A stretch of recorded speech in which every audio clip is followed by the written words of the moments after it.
Hey, how you doing? It's your boy Lil Backpack, or Backpack OMFG. Back on another YouTube video for you guys. And today is gonna be a wild story time for y'all. But yeah, if you guys like the video, be sure to comment down your favorite part, and yeah, be sure to subscribe if you really do love this type of content. And yeah, let's get right into it. This story time goes way back. Well, not even way back. This story time goes way back in 10th grade.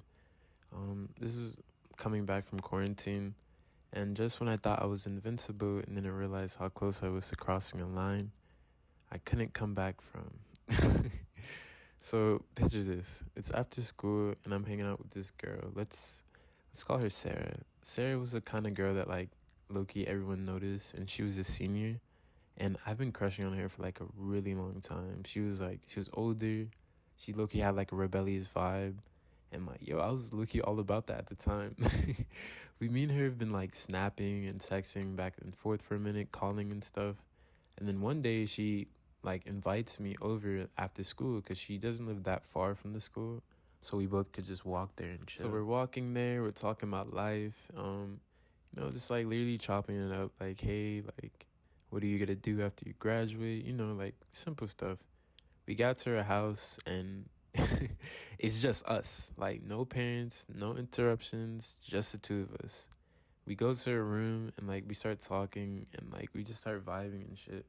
And she pulls out like a bottle of alcohol, and I'm pretty sure it's like White Goose. It's like clear and it has like blue on it. And don't get me wrong, I've drunk it before, but like not like this. Like Shawty was pouring shots and shots and shots. Like I was probably like 5 or 6 shots deep by now. The whole time she's getting a little closer. We're sitting on her bed, like I'm feeling pretty good at this point. Then she pulls out a bottle of Xanax.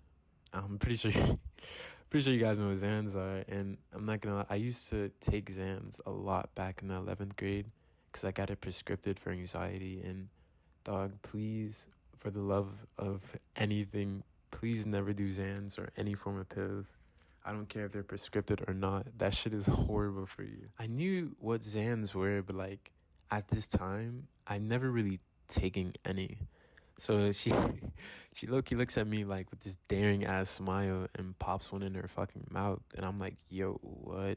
Like, I know not to mix alcohol and pills by this point. That's what my mom told me. She's like, if you ever go out, please, Brendan, for the love of God, never mix alcohol with pills or benzos. Like that's like the death combo. She asked me if I want to try one too, and I don't know like what I was thinking, but like I low-key think it was the alcohol, but I low-key just wanted to impress her, and I was like, you know what, why not? And I took one and I downed it with another fucking shot. A fucking idiot of whatever we were drinking, because at this point I'm pretty sure that White Goose was done. We're drinking like some Bacardi, or it was some brown shit. I don't know. At first, I felt really relaxed. Like everything was moving in slow motion. And like at this point, like she's on top of me and like we're kissing.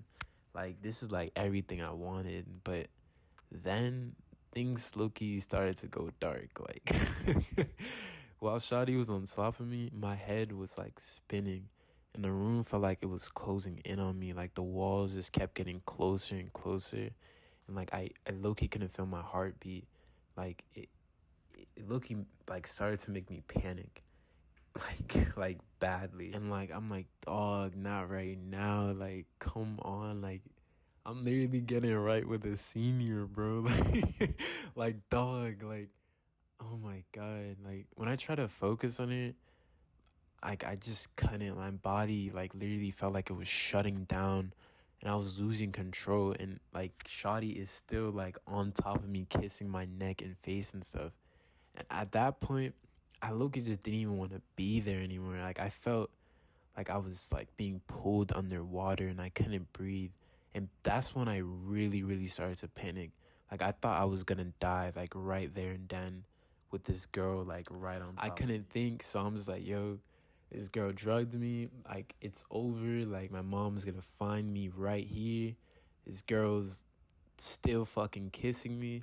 Like, can you get the hint that, like, I'm literally about to die in your fucking bedroom? And she's, like, whispering things in my ear, and she kept kissing me, and, like, dude, I just kept, like, usually, like, that shit would be, like, cool, like, yo, like, she's whispering in my ear, but, dog, that shit was making me really uneasy, and, like, it was making my head spin, like, not in a good way at all. My body felt so heavy, and, like, it really felt like I couldn't move because Shawty was still on top of me, and she was just moving her hands, like, all around my body, and, like, it literally felt like I was slipping, bro. Like, I was slipping through reality. And every time she touched me, it felt, like, electric. Like, it didn't feel good. Like, it didn't feel good at all. And I think she was starting to notice that, like, something was up with me, because she stopped and looked at me with, like, her face literally, like, inches away from mine, like, looking for something wrong.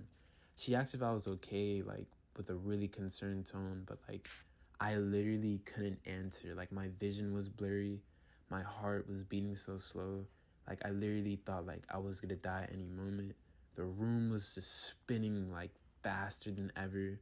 And yeah, like, my vision was literally, like, going dark. Like, it's going underwater deeper and deeper and deeper. At this point, she's starting to panic, and she kept asking me if I was okay. She was, like, shaking me gently, but I literally couldn't respond. Like, I was trapped in my body, unable to move or speak, bro. And I could see the fear in her eyes. Like, she was, like, literally figuring out what to do. But I couldn't help Shawty. I was slipping away, and I was drowning in my own fucking fear. The room was just getting darker, and I could barely keep my eyes open. And all I could think is that this is it. Like, I'm gonna die right here, right now. Finally, I don't know what it is, but, like, I literally got, like, all my strength, and I pushed her off of me. Like, I was probably more instinct than anything else. And I started stumbling to the bathroom. Like, I couldn't even walk straight. I barely even made it to the sink before, like, collapsing over. And Sarah was right behind me the whole time. Like, her voice was really frantic. It sounded like miles away, but she was literally in the room with me. I splashed some cold water on my face, and, like, I tried to snap out of it, but nothing was working at all, dude. Like, it was bad, because when I tried to turn on the sink, my hands were shaking so bad, and, like, my heart, I was so focused on my heart barely even beating, and Sarah was just right there with her hands on my shoulder, like, trying to keep me steady, but I didn't even notice she was touching me until I looked in the mirror. Like, that's crazy. Shawty was really scared. Like, I could really see it in her eyes. Like, I looked at the reflection, and she kept asking me, like, what was happening and what could she do. But, like, I really couldn't answer. All I was trying to do was keep myself from passing out. I don't know how long I stood there, but, like, I was fighting my consciousness. Like, like, swear, like, oh my God, dude. And eventually, the worst of it kind of started to pass. Like, my vision was clearing a bit. I could finally start to breathe more. Like, I feel like I couldn't breathe at all. And yeah, like, everything was just mostly, like, chilling out for a bit. I still felt, like, horrible. Like, I felt like I could have collapsed at any moment. But I still was, like, I was coming back, you know? Sarah, she helped me back to her room. But, like, the energy between us was completely different. Like, she was really quiet, and she was worried, and, like, I was low-key just trying to keep it together. Like, we didn't say much after that, and as soon as my mom came for me, I felt like I kind of, like, sobered up. But the whole ride home, all I could think about was, like, how close I was to, like, something so terrible. Like, how easily things could have gone, like, the other way. You know, like, fuck, dude, I was stupid as shit. Looking back at that, dude, like, realizing how stupid and dangerous it is to mix pills and alcohol, especially just to impress a girl. Like, bro, I wanted to be cool so badly. I wanted to be the guy she wanted, but I did not think about the risk at all. But that day taught me a hard lesson. One I would probably never forget. So, if you're watching this still, moral of the story, learn from your mistakes And don't put your life on the line just to fit in or impress someone. It is not worth it at all. Trust me.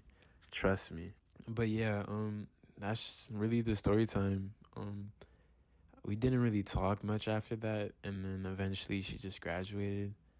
And yeah, I haven't talked to her honestly in like a year. But yeah, I talked to her like a year ago. I asked her how college is doing, but that's really it. I almost fucking died in her room, but yeah, that's it.